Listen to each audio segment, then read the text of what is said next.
vai tratar sobre mobilidade, sobre essas perspectivas aí de mobilidade que a gente tem para daqui a 10 anos. Lauro, nosso responsável por esse. Boa noite, meu nome é Lauro, estou colaborando aí com o diretor na parte de mobilidade urbana. Então, nesse primeiro slide, lembrando que nós estamos falando de cenários, né? Cenários do plano diretor. Então, nesse primeiro slide, dá para botar em tela cheia?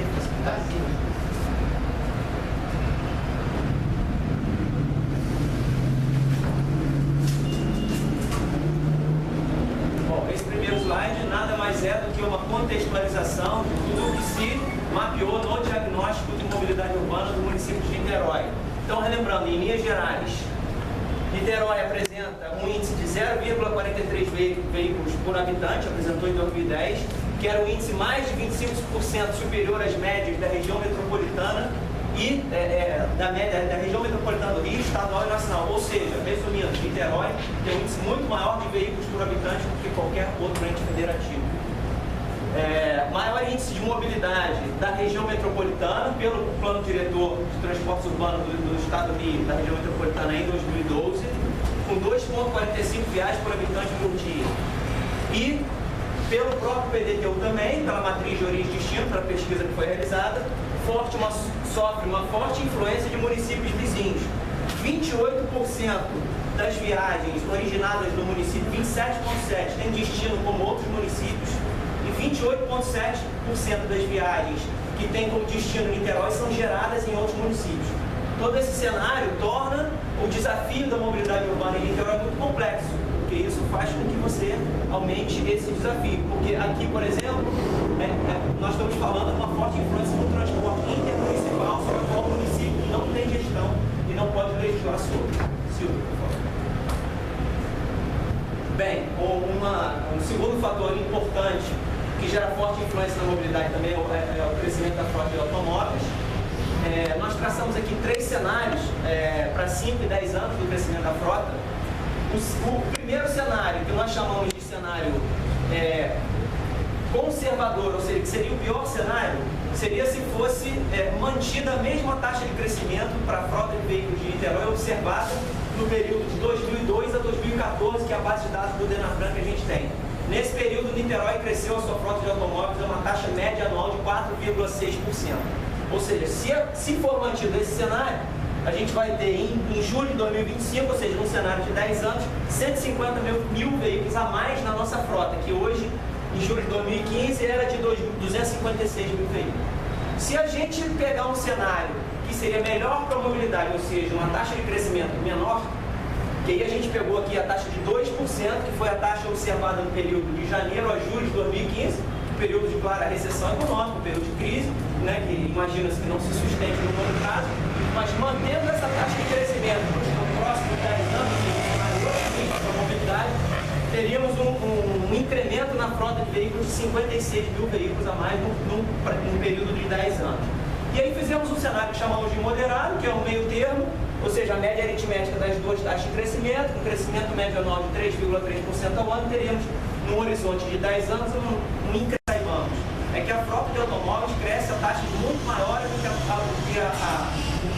que a população. E, infelizmente, lamentavelmente, o espaço para a circulação viária é limitado. Então, daí, mais uma questão do desafio da mobilidade urbana. Podemos passar para o próximo.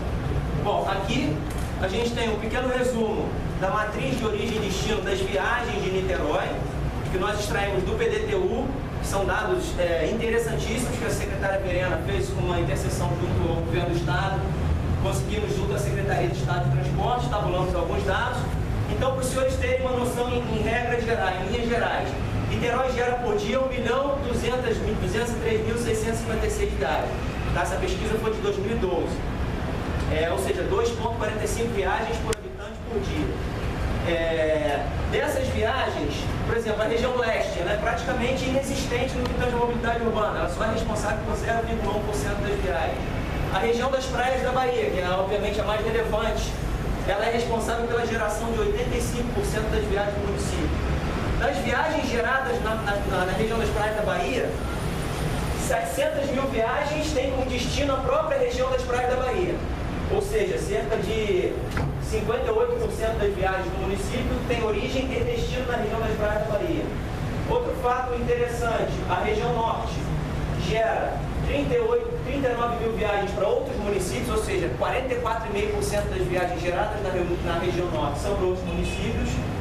E aqui, 27,7% das viagens geradas tem como destino outros municípios. Esse aqui é um resumo, para a gente ter uma noção por regiões, por favor, Silvio, da questão da origem e destino das viagens. Agora, quando a gente enxerga o município como um todo, ok, Niterói tem 2,45 viagens por habitante dia, é o município da região metropolitana que tem o maior índice de viagens por habitante. Isso é ótimo, isso significa pujança econômica, significa que o município tem um maior poderio econômico, porque lembrando, as viagens geradas no ambiente urbano, ou seja, o transporte não tem fim em si mesmo. Todas as viagens são geradas por alguma outra razão. O transporte, ele é derivado de todas as outras atividades socioeconômicas. O motivo das viagens pode ser por trabalho, por lazer, por estudo, para ir ao médico ou qualquer... Então, enfim, quando a gente separa as regiões administrativas da cidade, a gente consegue enxergar um pouco a discrepância do índice de mobilidade por região. A região das praias da Bahia gera 5,4 viagens por habitante dia. A região norte 0,57, Pendotiba 0,25, a região leste 0,13 e a região oceânica 1,08. Ou seja, todas essas somadas têm uma média ponderada de 0,62 viagens por habitante dia, enquanto a região das praias da Bahia tem 5,4. Esses quadrinhos aqui são muito relevantes porque aqui a gente consegue enxergar a divisão modal. O que é divisão modal? De todas as viagens que são feitas nesse município, quantas são por ônibus, quantas são por carro, quantas são a pé. Então nós dividimos em 3 grandes blocos, que é o motorizado coletivo, basicamente ônibus, o motorizado individual, que é carro e motocicleta, e o não motorizado, que é a pé ou de bicicleta. Então, como já explicamos anteriormente em outras apresentações, o grande vilão da mobilidade urbana é o transporte individual, por uma mera questão de aproveitamento do espaço urbano. Você tem, na média, dos veículos, dos carros, 1,5 pessoas por carro, ocupando uma área de 9 a 10 metros quadrados no espaço, quando no ônibus você tem uma ocupação per capita do espaço viário muito melhor do que do carro. Então, ou seja, o objetivo da mobilidade urbana é levar as pessoas para o transporte coletivo, levar as pessoas para o transporte não motorizado e tirar as pessoas do motorizado individual. Então, quanto menor for essa fatia vermelha, mais interessante é para a mobilidade urbana. Então, a gente pode observar aqui que a região das praias da Bahia, embora ela gere muitas viagens, proporcionalmente dentro do seu universo, o transporte individual responde por uma menor fatia, 21,5%. Na região de Pendotiba, o transporte individual responde por 45,6%. Motorizado, porque individual, a bicicleta, o skate e o pedestre também. Motorizado, o vermelho é o individual motorizado. Na região norte, 37,6%, o motorizado individual, região leste, 52,3% e na região oceânica, 42%. Ou seja, observa-se aí uma discrepância, ou seja, um índice bem inferior na região das praias da Bahia de uso do transporte motorizado individual. E o que a gente precisa... pode passar para o próximo? Aqui a gente mostra uma clara tendência do que foi o crescimento da cidade nos últimos 10 anos, né? É basicamente concentrado na região oceânica, com 23,7% de crescimento demográfico, e 14,3% na região de Pendotiba, ou seja, percebe-se um claro crescimento da cidade para essa área, ou seja, reduzindo um pouco a dependência da região das praias da Bahia. E quando a gente... Pode passar para o próximo? Eu acho que vai ter... Tá, eu vou explicar isso no final. Então, para a gente traçar o cenário, para pensar em diretrizes no futuro para o plano diretor, a gente precisa mapear quais são os aspectos, quais são as dimensões que impactam na mobilidade urbana da cidade para o futuro, que a gente precisa levar em consideração para traçar essas diretrizes. Então, a gente tem uma dimensão econômica, e pela dimensão econômica, a gente pode imaginar talvez uma estagnação, ou um baixo crescimento, ou até um ligeiro decréscimo na demanda global por viagem do município, porque o transporte ele é muito sensível ao movimento, né, ou seja, ao crescimento econômico. No que tange ao crescimento urbano, imagina-se um aumento relativo das viagens com origem nas regiões de Pendotiba e região oceânica, que é justamente por conta do crescimento maior nessas regiões que a gente observou. No que tange a frota de automóveis, por ser um crescimento maior do que o crescimento demográfico, imagina-se o aumento das viagens por automóvel na matriz da cidade, na matriz de origem e destino, e a transoceânica, que também não pode ser esquecida, porque é um corredor estruturante de transporte e que serve como um estímulo à ocupação urbana da região oceânica e que aumenta a demanda por viagens da região. Ou seja, isso aqui é um dado histórico, não é um dado específico de Niterói.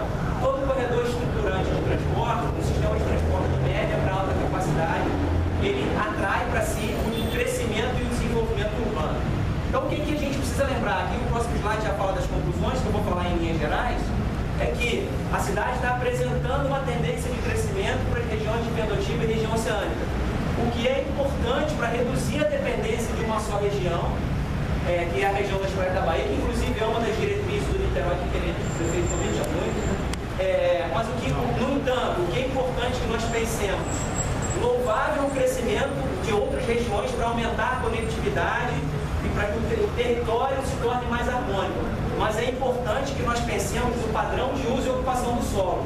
Porque se esse desenvolvimento, se esse crescimento urbano para essas regiões mantiver o mesmo padrão, nós corremos o risco de fomentar cada vez mais o uso do transporte individual para aquelas regiões. Uma vez que nós vimos que aquelas regiões são fortemente dependentes do transporte individual. Então, isso aqui nós estamos levando em conta no desenvolvimento do plano diretor